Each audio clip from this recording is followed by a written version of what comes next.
Hey, happy 2016. How are you? It is Yolanda Shoshana, and this is Sparkling Wine and Sex Magic. Yes.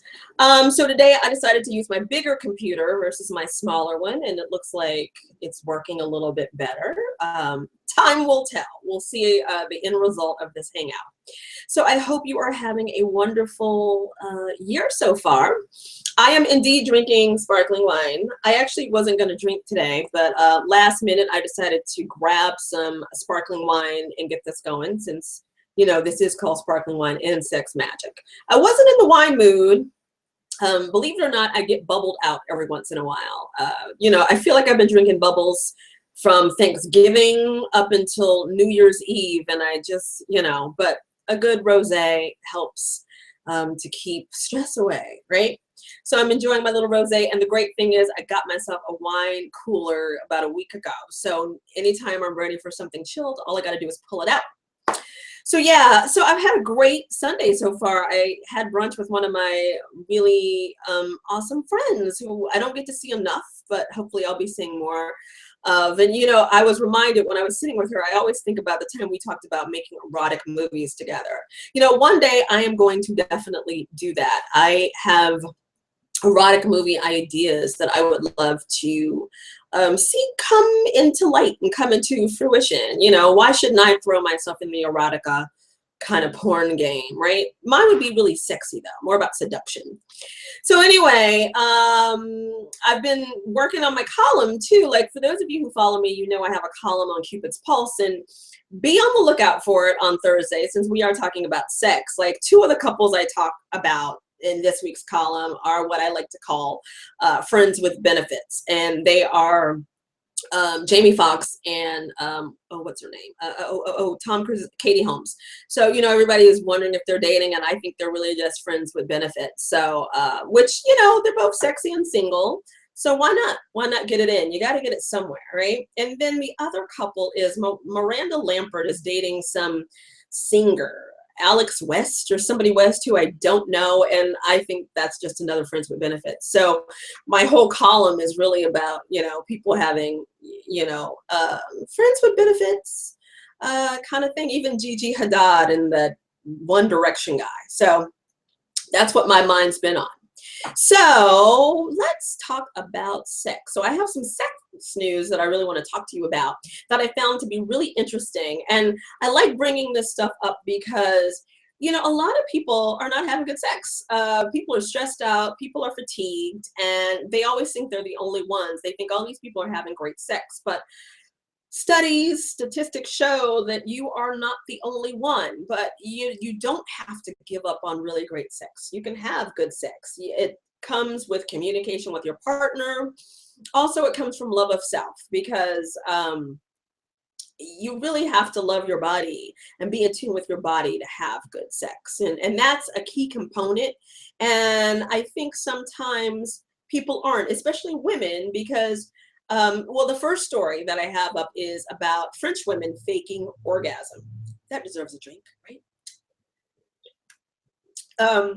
One would think that French women are having amazing sex, right? We hear about France and French women loving themselves and loving their bodies, but studies are showing, actually this study was from the French public opinion study that was done, that French women are faking their orgasm. 31% of French women are faking their orgasm. And that actually surprised me, because I would think French women would be like, qu'est-ce que tu fais? Like, what the hell are you doing down there?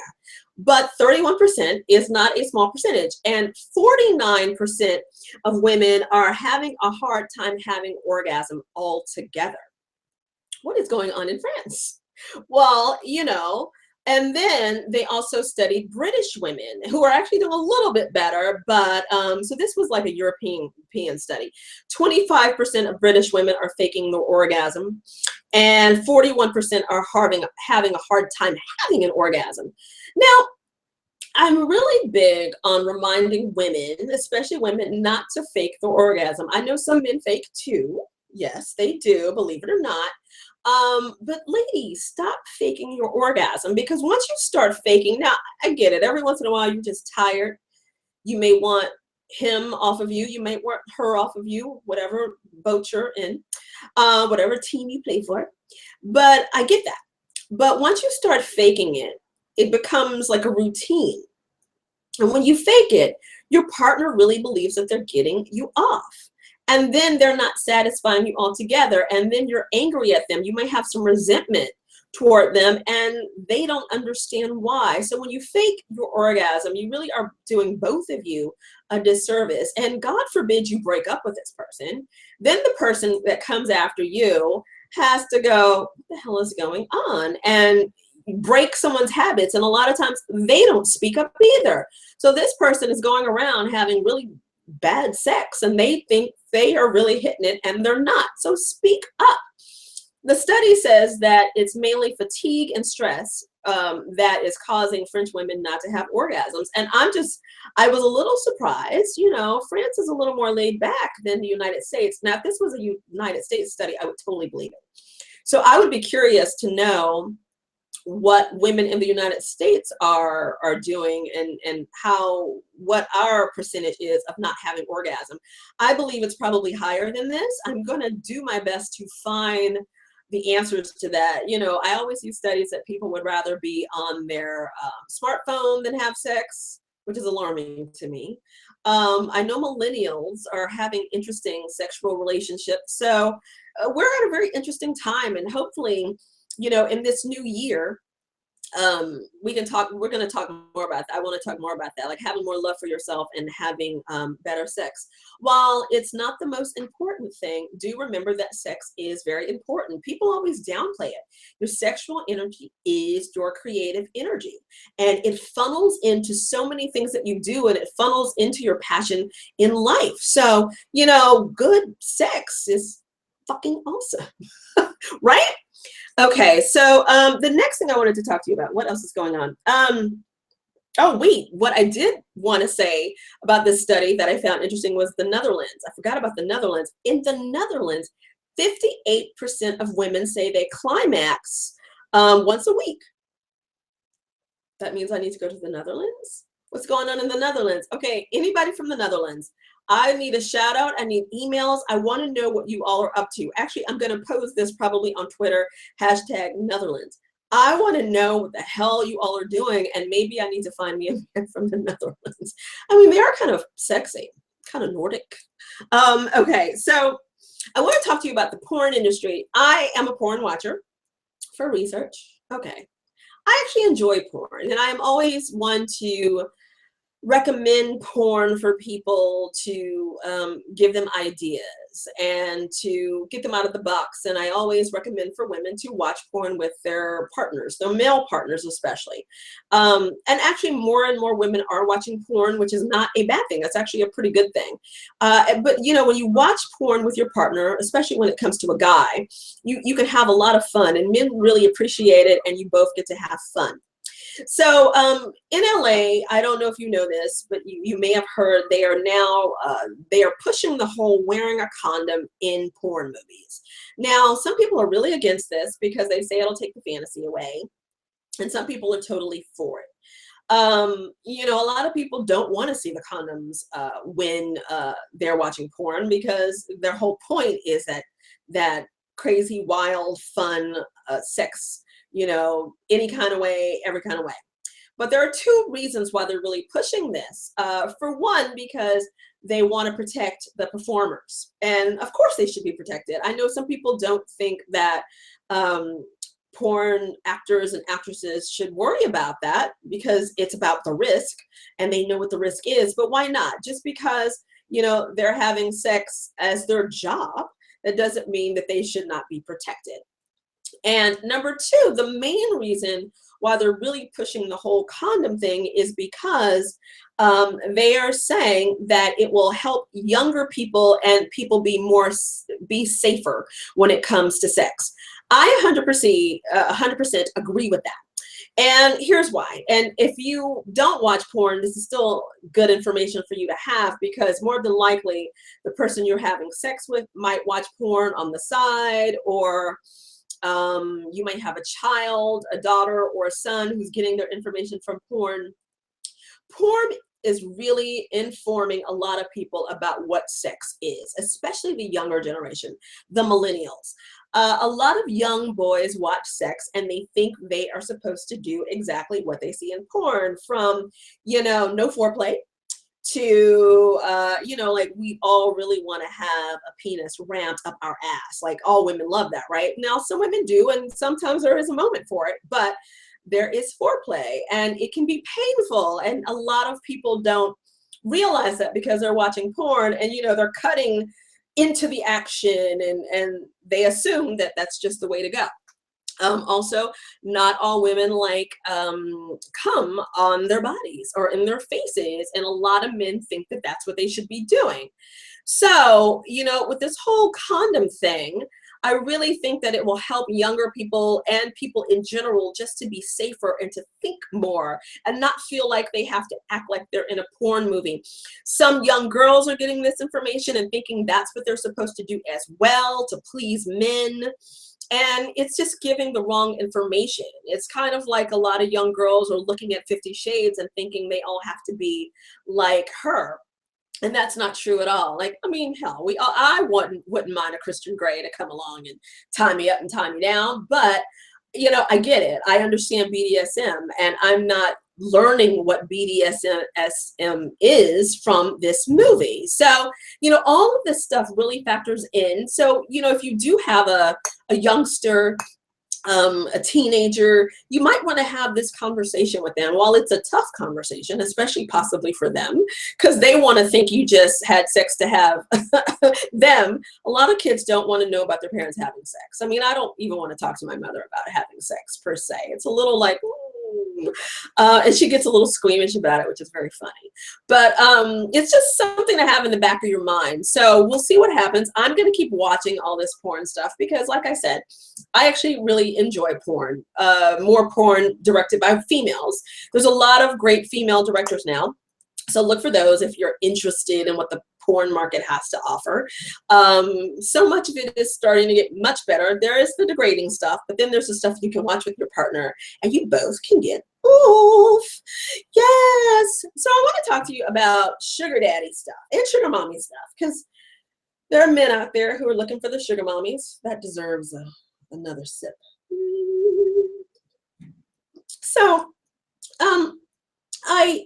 there's this video, no, there was this article, actually an article, in the New York Post, or the New York Post. I get the Chronicle and the Post mixed up. They're almost the same thing to me. I can't really decide. So this woman named Sarah Kate, there was an article in the paper about how she says she's not a prostitute, but she gets paid for sex. It was really interesting because I just thought, And you can actually, if you go to my Pinterest, Sparkling Wine and Sex Magic, you will be able to find it. I'm gonna have to attach my board to my website. I don't think I have it there yet, but if you go to Pinterest, you can find the article. It's this long article. She's 26. Though she looked more like she was 46 to me. I think she's lying about her age, but maybe not. Maybe it's some hard living. I'm not sure. So she said the first time that she actually got paid for sex was when she was in college. And I guess she made $500 or something. The guy was like 76. I don't remember the whole article. It was just one of those. So her whole thing is about being a sugar baby. And I would love to know your thoughts on sugar baby, sugar daddy stuff. I am not necessarily against it. I think you do you. If that's the way you want to roll, and if you want to get some free trips out of it and maybe have somebody take care of you, hell, every once in a while, I wouldn't mind a sugar daddy or two. Because these days, everything's so expensive, you might need one or two, right? One for the electricity, one for the trips, one for the clothes. Maybe I need 3 sugar daddies. So you get your sugar daddies, and then there's the sugar mommies. So there's a website I want to tell you about, and I would love for you to go to it because I actually found the website interesting. It's called, oh my God, letstalksugar.com. Letstalksugar.com. And it's all about sugar daddies, sugar babies, sugar mommies, giving you information. I think it's attached to that website, sinkingarrangement.com, which is like one of the largest sugar daddy, sugar babies dating sites. I think they're the ones who started it. I can't really figure out who created this site. It just looks very well put together. There's lots of articles. There's some sex articles. There's clothing articles. Just really, if you want to be in the sugar baby market, that's your site. But I would love to know your thoughts on that, because I'm not against it. You know, there are people that say it's wrong, but you know, who are we to judge? Everybody's got their own jam. That's how I think about it. Like, why not? If somebody wants to take care of someone, though I will say, if you're going to do the sugar baby thing, take heed. Be smart about it. Because if you look at some of these, video vixens, like Superhead, Karen Stevens, right? That's her real name, if I'm not mistaken. Superhead. Also best known as Superhead. She dated Bill Maher for a little bit. She was, in a way, a sugar baby. Like, she was a video vixen and people took care of her, but she to me was not smart about her game. Like, her whole thing was she was great at giving head. People gave her jewelries and furs and all this stuff. But if you're going to do that, if you're going to have somebody pay your rent for you, be smart enough to get them to buy your damn place. And then you'll have something at the end. Because Superhead had to write books in the end because she was broke. And I think, was she living in her car or something traumatic, but she lost everything. And I think I had to sell her jewels, and she had to write her book and kind of tell off on everybody because she didn't have no money. Get somebody to invest for you, show you how to invest. Just really be smart about your sugarness. That's what I have to say about it. That deserves a drink. Go sugar people. Maybe I can get in on that. I guess my sugar daddy would be old because I'm not in my 20s. So, I mean, I don't know. I guess there's a sugar daddy for everybody, right? I'm going to find me one or two. I think two, right? One for my clothes, one for my trips. I'd say one for my rent, but my rent's actually not that expensive, so I can take care of that. Take care of my other stuff.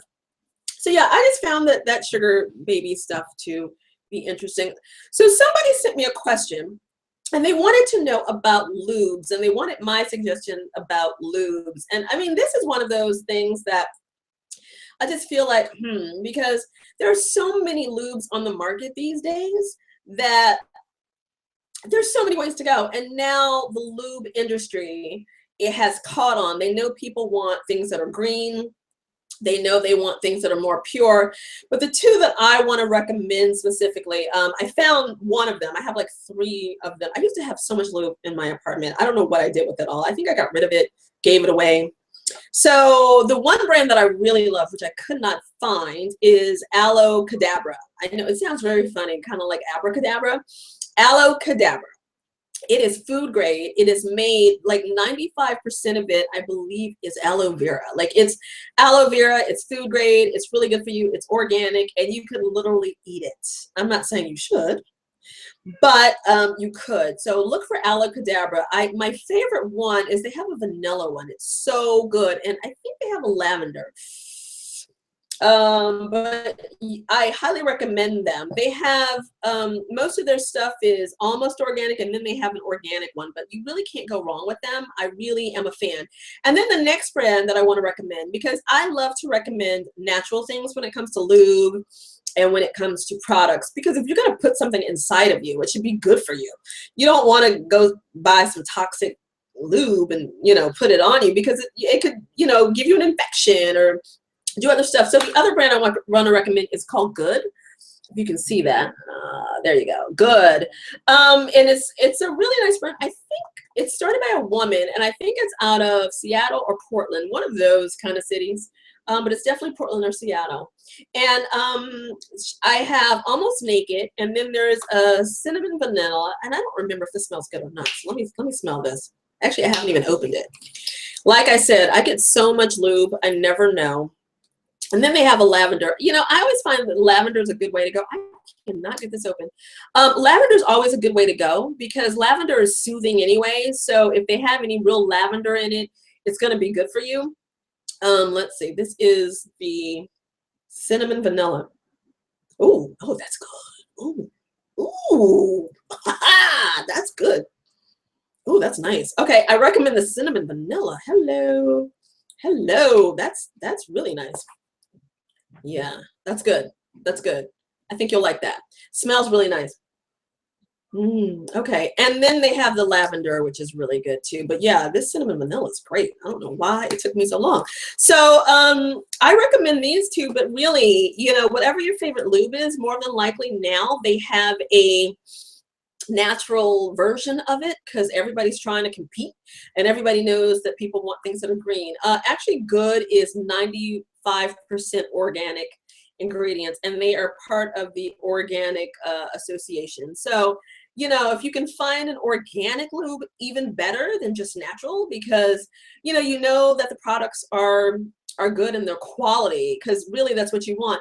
And also another good use for lube is like hair gel.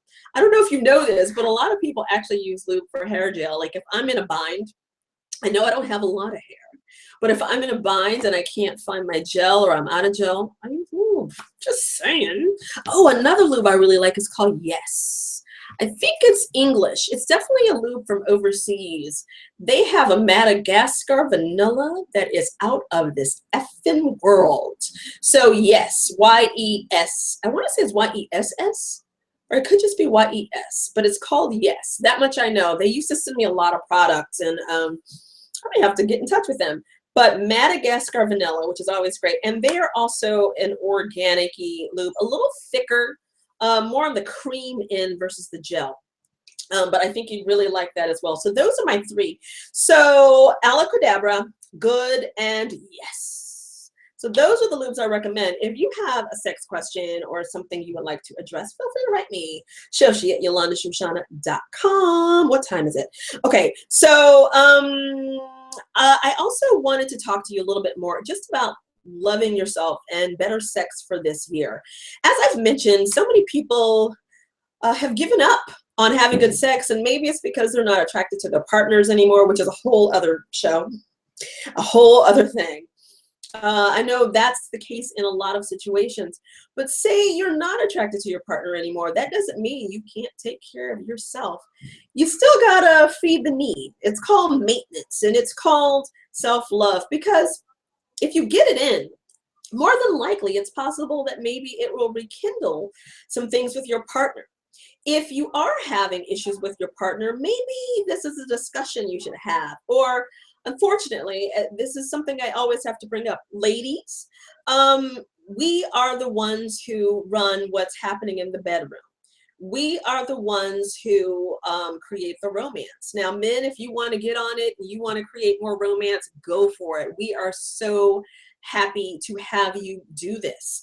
But women are normally the leaders of the romance. So if you are having struggles with your partner, what can you do to rekindle? Now, yeah, maybe you don't want him touching you anymore because he's just getting on your nerves, he or she.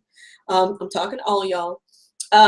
Maybe your partner's just not doing sweet, nice things for you anymore. Maybe they just get on your nerves. Maybe they nag too much.